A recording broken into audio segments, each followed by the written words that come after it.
Vous suivez la télévision Isanganiro. Bienvenue, chers téléspectateurs, à ce journal dont voici les principaux titres. Une flambée de cas de conjonctivite virale se remarque dans le pays. Déclaration de la ministre de la Santé publique. Dans une déclaration sortie ce mardi, Dr Lidwin Varadahana appelle la population à observer scrupuleusement les mesures d'hygiène. Vous aurez plus de détails au cours de ce journal. Et le gouvernement burundais prévoit de consulter la Banque africaine de développement qui a financé la réhabilitation de la route nationale numéro 3 tronçon Rumongue-Gitaza afin de revoir le contrat attribué à l'entreprise CGA Satom. Ces propos ont été tenus par le ministre des Infrastructures après une descente effectuée sur les lieux.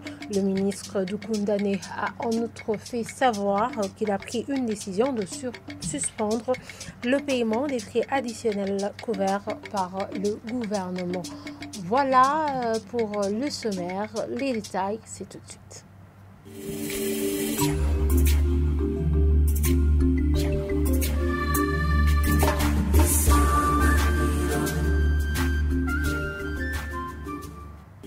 Encore une fois, bienvenue, chers téléspectateurs. Certains résidents de la mairie de Bujumbura disent reconnaître la plus-value de la radio dans leur vie quotidienne.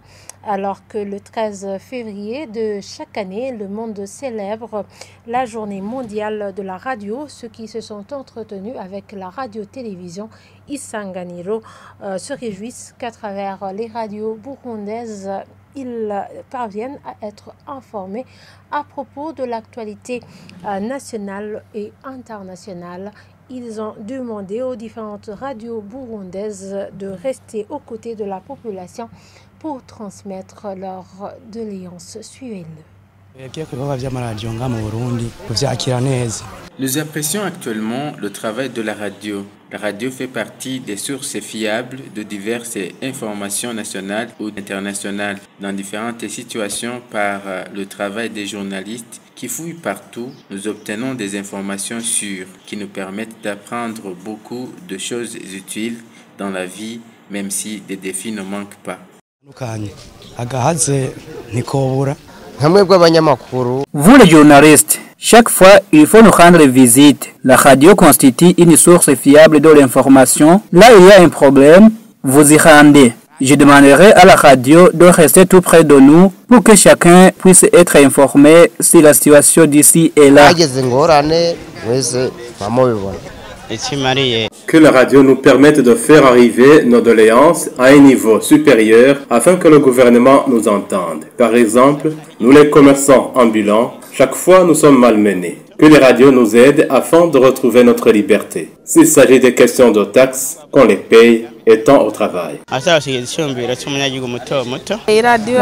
nous permet d'écouter différentes émissions et avoir des nouvelles des nôtres qui se trouvent loin de nous.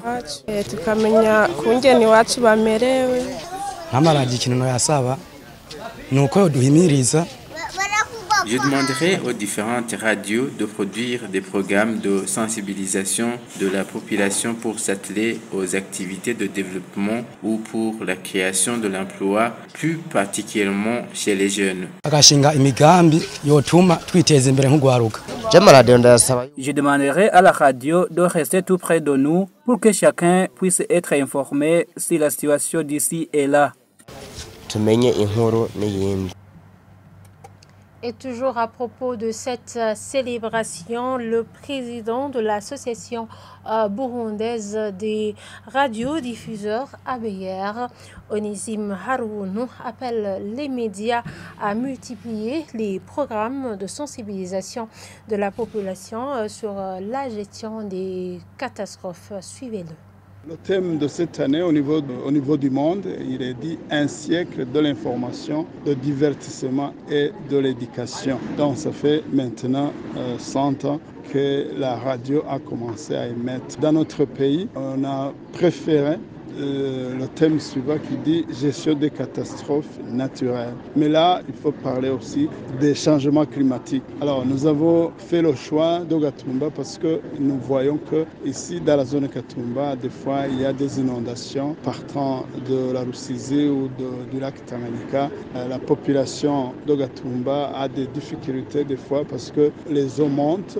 Alors, c'est pourquoi nous avons préféré organiser cette festivité dans cette zone pour effectivement convaincre et donner des leçons à la population d'Ogatumba, comment s'y prendre en cas des inondations, en cas d'autres catastrophes qui arrivent à tout moment. Nous avons invité des experts, alors on nous a promis qu'on continuera à donner des informations en rapport avec ces catastrophes naturelles. C'est pourquoi nous invitons les médias, les radios, les journalistes d'améliorer des programmes tout en traitant, tout en produisant des émissions en rapport avec la gestion des catastrophes pour effectivement voir comment protéger la population. Les radios, je sais qu'ils n'ont pas beaucoup de moyens, mais avec les moyens à bord, tout ce que nous pouvons faire, nous devons le faire, mais nous devons aussi appeler les organisations financières, notamment les ONG, les banques, les assurances, pour soutenir les radios. Parce que, comme je viens de le dire, la radio, c'est un outil de communication plus écouté. Je vous le disais en titre, un désaccord règne autour des travaux de réhabilitation de la route nationale numéro 3, tronçon Rumonge-Gitaza, entre le gouvernement burundais et la société Sogea Satom, soumissionnaire gagnant des dits travaux. Après une descente effectuée par le ministre des Infrastructures ce lundi sur cette route, ce dernier a annoncé qu'il a pris une décision de suspendre le paiement des frais additionnels couverts par le gouvernement.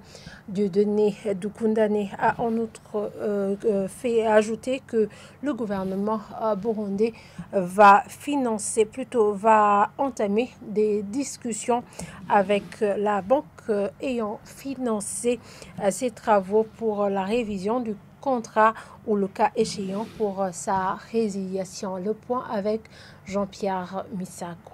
Au début de ce projet, 45 km, c'est-à-dire de Rumonge à Gitaza, étaient concernés pour un montant de 78 milliards de francs burundais. Par après, cette distance a été réduite à 30 km, c'est-à-dire de Rumonge à Magara, le gouvernement burundais ayant voulu une chaussée renforcée et le gouvernement burundais y a même consenti un ajout additionnel de 18 milliards selon Dieudonné Dukundane, ministre des Infrastructures, Équipements et des Logements sociaux. Et avec cela, le gouvernement burundais était confiant qu'il aura 30 km de chaussée bien renforcée. À l'heure actuelle, poursuit le ministre Dukundane, l'entreprise Sogea Satom réclame les 18 milliards additionnels pour faire moins de 20 km et 11 milliards dus à la révision des prix. Et selon son ministre, si on reste dans cette situation, ce projet n'atteindra jamais ses résultats, ou bien s'il devrait atteindre les résultats, ça sera avec un budget triplé ou quadruplé. Cette autorité ministérielle dit plutôt que la banque ayant donné le financement initial sera sollicitée pour voir comment conclure un arrangement qui préserve les acquis et voir comment accommoder la suite. Et cela, c'est par expérience sur les projets déjà réalisés au Burundi par cette entreprise Sogea Satom. Le ministre Dukundane garantit tout de même la praticabilité du tronçon Minago-Gitaza, l'agence routière du Burundi ayant déjà reçu des instructions relatives. Sur le tronçon Rumonge-Nyanzalak, ce sont les travaux de sa réhabilitation qui venaient d'être relancés. Ici aussi, le ministre ayant les infrastructures dans ses attributions a ordonné le nivellage avant les travaux proprement dits. Il a en outre rassuré la population de Nyanzalak qu'aucun bien ne sera touché avant l'indemnisation que l'agence routière du Burundi doit calculer dans les plus brefs délais. Là où ce n'est pas encore fait et de façon adéquate pour ne pas être poursuivi en justice comme cela a été déjà le cas en commune Rumongue. Page santé pour continuer avec ce journal. Une flambée de cas de conjonctivite virale se remarque dans le pays. Déclaration de la ministre de la Santé publique dans une déclaration sortie ce mardi. Dr Ridwin Varadahana appelle la population à observer scrupuleusement les mesures d'hygiène, notamment pour freiner la propagation de cette maladie. Elle invite en outre les personnes présentant les symptômes à se faire soigner dans les structures sanitaires. Suivez-la. Ces jours-ci, nous faisons face à une flambée de cas de conjonctivite virale. Les symptômes apparaissent généralement dans un œil et s'étendent rapidement à l'autre. Les signes incluent la rougeur des yeux, l'irritation, de l'armoiement et parfois une sensation de corps étranger dans un œil. La conjonctivite virale est extrêmement contagieuse. Elle se propage rapidement par contact direct avec les sécrétions des yeux infectés ou par contact avec des objets contaminés. Cette forte contagiosité nécessite donc une application stricte des mesures d'hygiène personnelle pour limiter la diffusion. Bien que non dangereuse pour la santé générale, cette affection oculaire a un impact significatif sur notre productivité nationale. Je tiens donc à mettre en garde contre l'automédication qui peut entraîner des complications. L'utilisation inappropriée des médicaments sans prescription peut aggraver et augmenter la résistance au traitement. Veuillez donc consulter les formations sanitaires proches pour des conseils et un traitement approprié. La prévention est notre meilleure défense. Lavez-vous fréquemment les mains. Évitez de toucher les yeux avec des mains non lavées et ne partagez pas des objets personnels. Si vous êtes affecté, reposez-vous et restez à l'écart des écoles et des lieux de travail jusqu'à ce que les symptômes se dissipent. Cela aidera à protéger vos collègues et notre communauté. Ce n'est pas une maladie qui met la vie en danger, mais elle touche à notre bien-être et à notre capacité à travailler et à apprendre. Votre coopération est essentielle pour l'application stricte des mesures d'hygiène. Toujours en parlant du secteur de la santé, le manque des médecins spécialistes et des médicaments sont des défis qui hantent ce secteur. Dr Oscar Nihabose, directeur général de l'offre des soins, a expliqué qu'un médecin consulte 20 000 patients alors que l'Organisation mondiale de la santé exige la consultation de 10 000 patients. Il l'a dit ce mardi lors du dialogue au niveau national qui a réuni les différents acteurs qui interviennent dans le secteur de la santé. La collaboration entre le ministère de la Santé et celui de l'Éducation pour l'orientation des étudiants dans la faculté de médecine serait une solution. Lydia Gahimbare pour les détails. Au cours de ce dialogue, Dr Oscar Nihabose a relevé certains défis comme la concentration des médecins spécialistes dans les centres urbains, des hôpitaux communaux pas encore équipés et l'insuffisance des médicaments. Actuellement, nous avons moins de 900 médecins qui sont actifs sur tout le territoire burundais, alors que nous devrions avoir au moins, compte tenu de la population burundaise, 1300 médecins. Et ces médecins qui sont en quantité insuffisante sont dans la grande majorité répartis, œuvrent à mairie de Bujumbura et les autres villes. Vous comprenez bien qu'il y a une grande partie de la population, bien qu'il est pris en charge, mais il n'est pas pris en charge de façon vraiment efficace, sécurisée. Le médicament n'est pas disponible comme on le souhaite. Nous constatons que la satisfaction globale nous dépasse 70%. Les infrastructures ne sont pas encore équipées. Les équipements, même s'il y en a, ils sont vieux. Vous avez trouvé un hôpital qui a un appareil qui date de plus de 10 ans. C'est pourquoi alors vous allez trouver que la population va quitter le milieu rural pour le milieu urbain pour demander des services. C'est inimaginable, c'est pas normal qu'on trouve un simple cas qui devrait être pris en charge dans un centre de santé, qui est prise en charge au niveau d'un hôpital national. Ça, c'est un défi majeur pour notre système. Le directeur général de l'offre des soins au ministère de la Santé propose la mise à niveau des hôpitaux, la collaboration entre les ministères de la Santé, de l'Éducation et de l'Agriculture comme une des solutions. Par rapport aux infrastructures, nous allons revoir nos textes d'accréditation.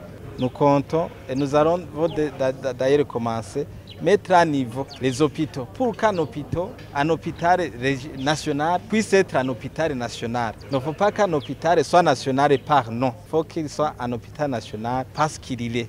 C'est ce que nous allons devoir faire. Et nous comptons aussi améliorer le paquet, les infrastructures en termes d'équipement, mais aussi agir sur les ressources humaines.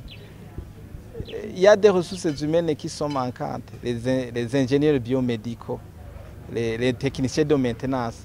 Même si nous allons mettre en place des équipements de dernière génération, s'il n'y a pas de ressources humaines qualifiées, c'est comme si nous aurons toujours à travailler dans le vide.